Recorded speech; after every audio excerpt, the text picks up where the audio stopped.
Assalamualaikum warahmatullahi wabarakatuh. Bagaimana kondisi dan suasana Lebaran teman-teman semuanya? Semoga kenangan Lebaran tahun ini menjadi kenangan tersendiri. Ternyata kehadiran di era digital tidak bisa kita halangi, karena kemajuan zaman selaras dengan kemajuan berpikir manusia, sehingga Rasulullah Shallallahu Alaihi Wasallam menegaskan bahwa urusan dunia kalian yang lebih tahu.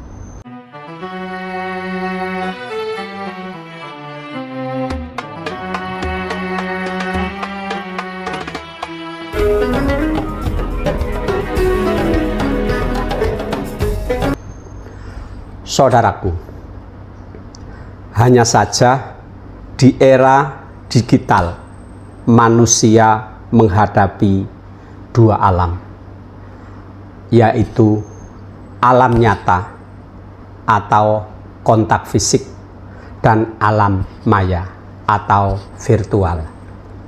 Tetapi permasalahan yang muncul adalah lebih banyak yang menggunakan alam maya ketimbang alam nyata, sehingga manusia, terkhususnya orang Islam, sibuk berselancar di dalamnya, sehingga melupakan keharmonisan dalam keluarga, tetangga, dan juga masyarakat lainnya. Seolah ketika di dalamnya dan dunia seolah-olah menjadi milik sendiri tanpa terikat aturan. Media sosial satu di antara sebagai sarana komunikasi yang menggantikan peran dari silaturahmi untuk secara fisiknya. Dan ternyata dengan media ini umat manusia mampu berkreasi, mampu berbisnis, dan mampu bermuamalah, dan juga sangat aktif dalam berkomunikasi. Semua ini memiliki dampak positif dan juga dampak negatifnya. Terkadang saking asiknya dengan dunia maya di dalam media sosial, kita lupa dengan silaturahmi secara fisik. Bahkan ada yang suka hanya mengirim pesan dan juga pantun via media sosial ketimbang datang ke rumah, saling sapa, tanya kabar, tukar pengalaman, ataupun lainnya. Padahal Rasulullah Shallallahu Alaihi Wasallam mengajarkan umatnya untuk saling berkunjung dan saling memberi hadiah untuk memperkuat persaudaraan. Bagaimana dengan silaturahmi kita saat Lebaran kemarin? Hanya kita yang bisa menjawabnya. Kita ternyata lebih sibuk dengan kegiatan semacam game online, ataupun bermain TikTok, ataupun di media sosial lainnya, sehingga kita sering melupakan orang-orang yang ada di sekitarnya. Saudaraku, pergeseran nilai yang disebabkan oleh dunia maya terhadap persaudaraan kita, terutama dalam menggunakan media sosial, harus dan hendaknya kita kembali kepada Al-Quran dan hadis. Mengapa? Karena Al-Quran dan hadis menjelaskan batasan-batasan yang sempurna tentang kita berinteraksi. Apapun era yang kita hadapi, yang sedang kita jalani, maka tentulah kedua warisan yang sangat berharga ini jangan sampai ditinggalkan. Di dalamnya adalah sudah diatur mengenai hubungan sesama muslim, orang yang beriman dengan orang kafir dan makhluk ciptaan Allah yang lainnya, dan juga terkhusus dalam interaksi dengan manusia, dengan Allah dan Rasul-Nya, menegaskan untuk saling menjaga, baik itu di dunia nyata maupun di dunia maya. Sebagai tolak ukur dalam berinteraksi adalah akhlak. Akhlaklah yang menentukan kesempurnaan iman seseorang. Hadis dari Tirmidzi yang artinya orang mukmin yang paling sempurna imannya adalah yang paling baik akhlaknya.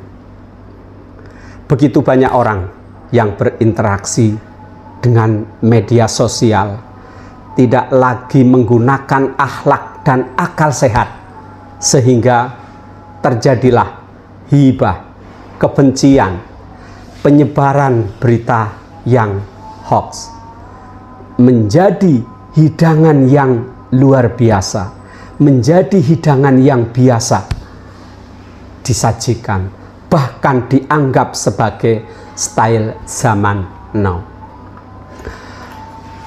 Saudaraku, menyikapi kondisi inilah Majelis Ulama Indonesia, atau yang dalam hal ini disingkat MUI, telah menerbitkan fatwa nomor 24 tahun 2017 tentang hukum dan pedoman bermuamalah melalui media sosial.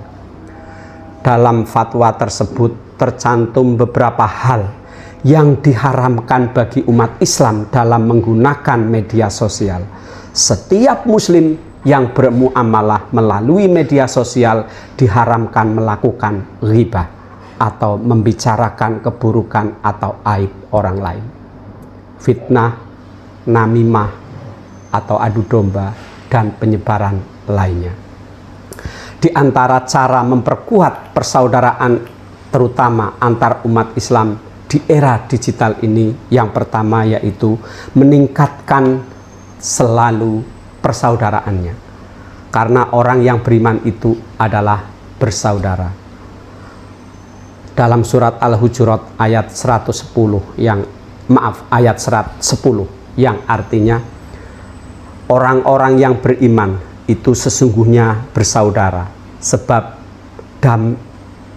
itu damaikanlah, perbaikanlah hubungan antara kedua saudaramu, dan takutlah terhadap Allah supaya kamu mendapat rahmat. Quran surat Al-Hujurat ayat 10. Yang kedua yaitu membudayakan tabayun. Budayakan tabayun merupakan ajaran yang selalu meneliti dan menyeleksi informasi sebelum mengambil tindakan. Dan yang ketiga yaitu jauhkan prasangka buruk. Harus kita jauhkan prasangka-prasangka buruk karena akan menjadikan suatu permusuhan atau kebencian. Dan yang keempat adalah berbicara yang penting saja, atau lebih baik kita memperbanyak diam. Dari Abu Hurairah radhiyallahu anhu berkata, Rasulullah Shallallahu Alaihi Wasallam bersabda, yang artinya, barang siapa yang beriman kepada Allah dan hari akhir, maka hendaklah ia mengatakan yang baik atau hendaklah ia diam. Hadis riwayat Bukhari. Dengan berbekal penjelasan yang kami sampaikan, maka marilah kita jaga kita perkuat persaudaraan dan hati-hatilah dalam menggunakan media sosial. Harus betul-betul bijak. Kalau tidak perlu, buat apa? Sebagai penutup, kami nukilkan perkataan Syekhul Islam Ibnu Taimiyah rahimahullah, yang artinya kurang lebih, tidak akan pernah baik akhir umat ini melainkan jika mengikuti umat sebelumnya. Ibnu Taimiyah, Iqtidha, surat halaman 367. Mudah-mudahan dengan munculnya perkembangan media sosial melalui internet dan melalui berbagai aplikasi, hubungan persaudaraan kita tidak akan terkikis oleh perkembangan teknologi. Mari kita galakkan silaturahim melalui hubungan secara fisik, tidak hanya melalui media sosial, untuk memperkuat tali persaudaraan kita. Mudah-mudahan bermanfaat. Terima kasih. Assalamualaikum warahmatullahi wabarakatuh.